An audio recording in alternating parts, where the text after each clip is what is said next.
Bonsoir à tous, nous sommes le mardi 9 mai, vous êtes sur ETV Guadeloupe, bienvenue dans ce Flash Info. Ils avaient prévu de se mobiliser ce mardi à l'hôtel de la région Guadeloupe. C'est le personnel mécontent qui dénonce la réorganisation des services de la collectivité régionale avec son lot de supposées mises au placard de certains cadres et de moments d'incertitude pour des agents qui se retrouveraient sans aucune autre affectation, sauf qu'aucune mobilisation n'a eu lieu.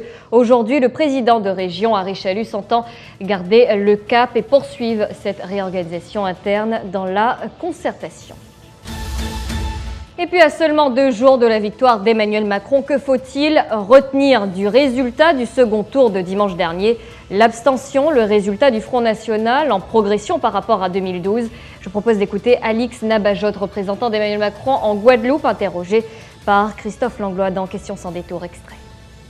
Ce qu'il faut comprendre, c'est qu'aujourd'hui, et c'était prévu depuis de longue date, de transformer le mouvement En Marche en parti politique. Donc aujourd'hui, toutes celles et ceux qui veulent briguer un mandat des législatifs devront le faire sous la bannière La République En Marche. Donc voilà un peu la nouveauté, avec une nouvelle présidente qui est chargée de faire l'intérim jusqu'au prochain congrès qui aura lieu courant juin. Donc il s'agira effectivement pour tous les comités En Marche de se structurer davantage. Donc, mais est-ce qu'on peut rester tout de même dans son parti et obtenir la bannière La République En Marche? Alors c'est vrai qu'avant, ça avait été annoncé qu'il fallait pas de double appartenance, donc on pouvait pas être socialiste et en même temps être candidat En Marche. Aujourd'hui, ce doute, ce flou, on serait tenté de dire, a été levé.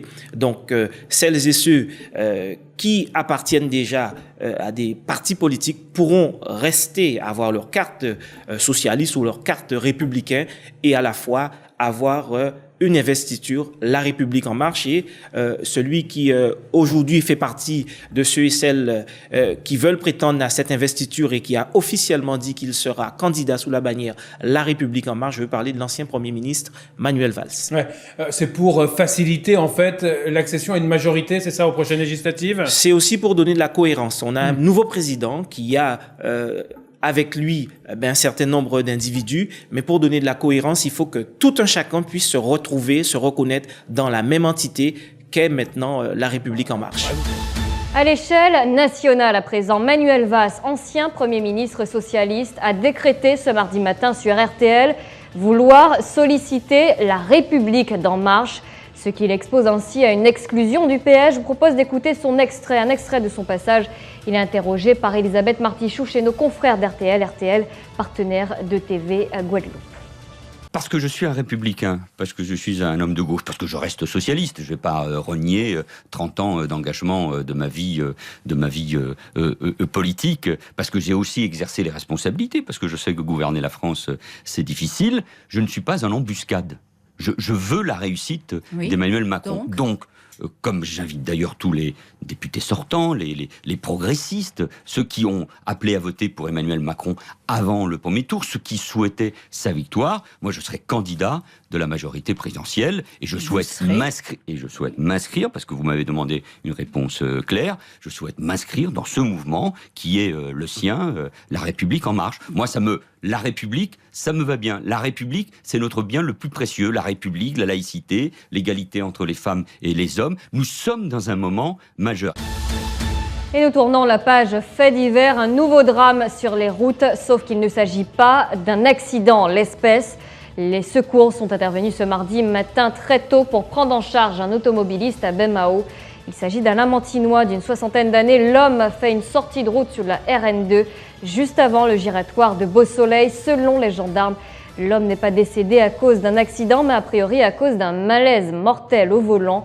Le sexagénaire souffrait a priori d'une pathologie cardiaque.